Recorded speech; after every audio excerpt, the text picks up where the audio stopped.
Red green online present.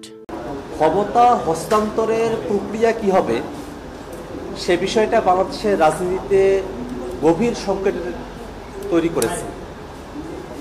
আমরা দেখেছি যে বাংলাদেশের রাজনৈতিক দলগুলো ঐক্যমত্যের ভিত্তিতে তত্ত্বাবধায়ক সরকারের ফর্মুলার ব্যাপারে এর আগে একটা একমতের জায়গা তৈরি হয়েছে। সে তত্ত্বাবধায়ক সরকারের অধীনে কয়েকটি নির্বাচন অনুষ্ঠিত হয়েছে, কিন্তু পরবর্তীতে হাসিনা যখন ক্ষমতায় এলো, জুডিশিয়ারিকে ব্যবহার করে তত্ত্বাবধায়ক সরকারের প্রভিশন সংবিধান থেকে বাদ দিয়ে দেওয়া হলো।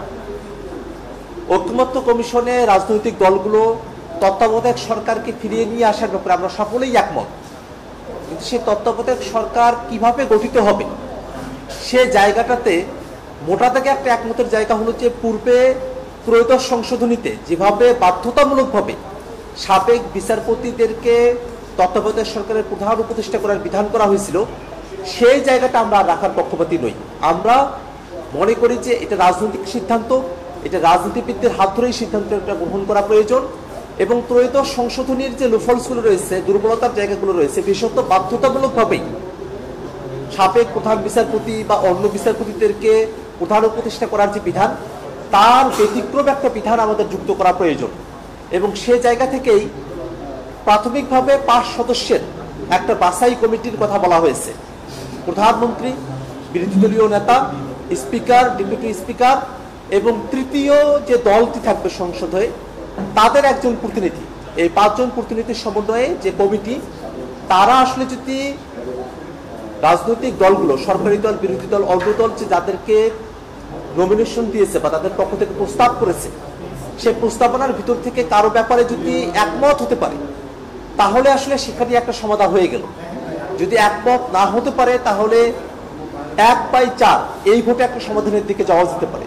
সেভাবেও যদি সমাধানে পৌঁছানো সম্ভব না হয়, সেক্ষেত্রে এই 5 জনের সঙ্গে অ্যাপিলেট ডিভিশনের একজন বিচারপতি এবং হাইকোর্ট ডিভিশনের একজন বিচারপতি, যাদেরকে আসলে প্রধান বিচারপতি, সত্য সাবেক প্রধান বিচারপতি এবং জ্যেষ্ঠতম আপিল বিভাগের বিচারপতি, তারা 3 জনে মিলে এই 2 জনকে সিলেক্ট করবেন। এরকম 7 জনের একটা বডির মধ্য দিয়ে, যেখানে র্যাঙ্ক চয়েস ভোটের সিস্টেমে যে প্রস্তাবগুলো অলরেডি করা হয়েছে রাজনৈতিক দলগুলোর পক্ষ থেকে, তার মধ্য থেকে একজনকে প্রধান উপদেষ্টা পদে নিয়োগ করা হবে। আজকে কমিশন এই প্রস্তাব উত্থাপন করেছে। আমরা মোটা থেকে মনে করি যে সরাসরি ত্রয়োদশ সংশোধনীতে যাবার যে প্রস্তাব, তার থেকে বরং যে বাছাই কমিটি গঠন করা হয়েছে, প্রধানমন্ত্রী, বিরোধী দলীয় নেতা, স্পিকার, ডেপুটি স্পিকার এবং তৃতীয় দলগুলোর একজন প্রতিনিধি, সাথে বিচার বিভাগের 2 জন প্রতিনিধি, যে বিচার বিভাগের 2 জন প্রতিনিধি তারা নতুন করে কোনো নাম প্রস্তাব করতে পারবেন না, তারা শুধুমাত্র ভোটে অংশগ্রহণ করতে পারবেন। এই নিয়োগ কমিটির মাধ্যমে, বাছাই কমিটির মাধ্যমে র্যাঙ্ক চয়েস ভিত্তিতে যদি প্রধান উপদেষ্টা নির্বাচন করা হয়, মনোনীত করা হয়, তাহলে এটা একটা ফলপ্রসূ সিদ্ধান্ত আমাদের কাছে আসতে পারে।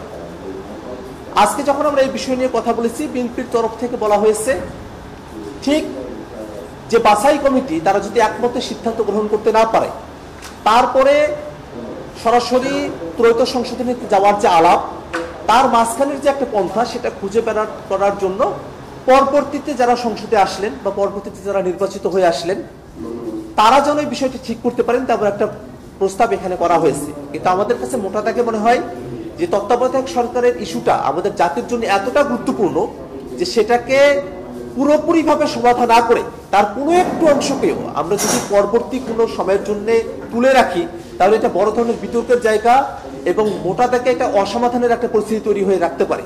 সেক্ষেত্রে আমাদের প্রস্তাবনা ছিল, ঐকমত্য কমিশনের যে কমিশন যে প্রস্তাব করেছে, অধিকাংশ দল সে প্রস্তাবের সঙ্গে একমত। অন্য যে রাজনৈতিক দলগুলো আছে তাদের কাছে যদি বেটার আর কোনো সলিউশন থাকে, তারা সেটা প্রস্তাব করতে পারেন। নতুবা যে প্রস্তাব ঐকমত্য কমিশন এখানে প্রদান করেছে, সে প্রস্তাবের প্রতি সকল রাজনৈতিক দল একমত আছে। বিএনপি সহ যে গুটি কতক দল এই প্রস্তাবের সঙ্গে একমত না হয়ে পরে সংসদের কথা বলেছেন, তারাও আসলে তাদের সিদ্ধান্ত পুনর্বিবেচনা করতে পারেন। আমাদের কাছে মনে হয় তত্ত্বাবধায়ক সরকারের ইস্যুটা আমাদের এই ফোরামেই পুরোপুরিভাবে সেটেল করে ফেলা প্রয়োজন। সেটাকে পরবর্তী কোনো ফোরামের জন্য রেখে দেওয়া গোটা থেকে একটা অসুবিধার সংকেত তৈরি করতে পারে। ধন্যবাদ।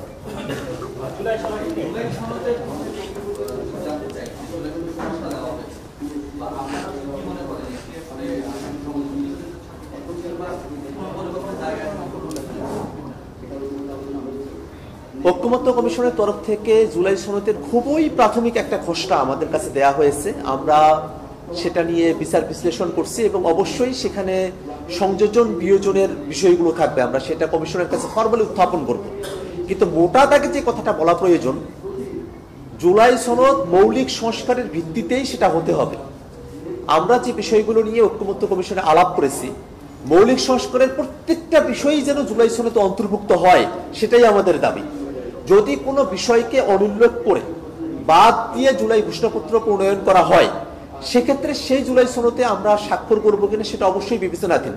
এবং একই সাথে যে জুলাই সনদ প্রণয়ন করা হবে সেটা যেন বাস্তবায়নযোগ্য হয়, এর কারণে আমরা এলএফ এর কথা বলেছি, লিগ্যাল ফ্রেমওয়ার্ক অর্ডার করে একটা আইনি ভিত্তি দিয়ে জুলাই সনদকে বাস্তবায়নের একটা পথ তৈরি করা যেতে পারে। একই সাথে সংবিধানের সঙ্গে যে বিষয়গুলো সম্পর্কিত, সেই বিষয়গুলোকে সংবিধান পুনর্লিখনকরণের জন্য একটা যদি গণপরিষদ নির্বাচন হয়, সেই গণপরিষদের মধ্য দিয়ে আমরা সব থেকে শুদ্ধতম উপায় এবং সঠিক উপায়ে আমরা সেটাকে সন্নিবেশ করতে পারি সংবিধানে। এবং একই সাথে জুলাই সনদে এতগুলো রাজনৈতিক দল আমরা যে মৌলিক সংস্কারগুলোর বিষয়ে একমত হচ্ছে, সেই সংস্কারগুলো থেকে যাতে পরবর্তীতে ক্ষমতায় আসা কোনো দল বিচ্যুত হতে না পারে, সেটা গ্যারান্টিড হতে হবে। এবং একই সাথে এই সংস্কারের প্রস্তাবনাগুলোর সঙ্গে অসঙ্গতিপূর্ণ, অসামঞ্জস্যপূর্ণ কোনো আইন যাতে তৈরি করা না হয়, তেমন একটা বিধান যুক্ত করার ব্যাপারে আমরা দাবি জানিয়েছি। মোটা থেকে আমাদের অফিসিয়াল যে বক্তব্য, সেটা আমরা কমিশনের কাছে আমাদের অফিসিয়াল বক্তব্য হস্তান্তর করার পরেই আপনাদেরকে বিস্তারিত জানাবো। ধন্যবাদ।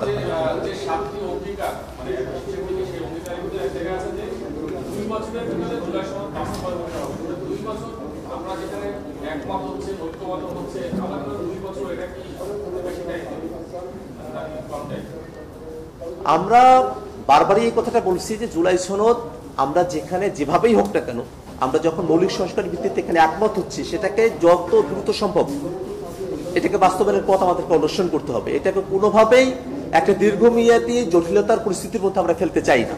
মোটা থেকে যে খসড়াটা দেওয়া হয়েছে, সেই খসড়াটার ব্যাপারে আমরা দলীয় ফর্মে আলাপ আলোচনা করছি। আমাদের অফিসিয়াল যে পজিশন এবং যে সংযোজন বিয়োজনগুলোর জায়গা রয়েছে, অবশ্যই রয়েছে, সেগুলো আমরা আপনাদেরকে আরো ফরমালি সামনের দিনে আমরা উপস্থাপন করব। এই বিশেষ প্রতিবেদনটি যদি আপনাদের ভালো লেগে থাকে অথবা উপকৃত হন, তাহলে অবশ্যই এই চ্যানেলটি সাবস্ক্রাইব করুন এবং লাইক, কমেন্ট ও শেয়ার করে রেড গ্রিন অনলাইনের সাথেই থাকুন। Thanks to everyone. Red green online.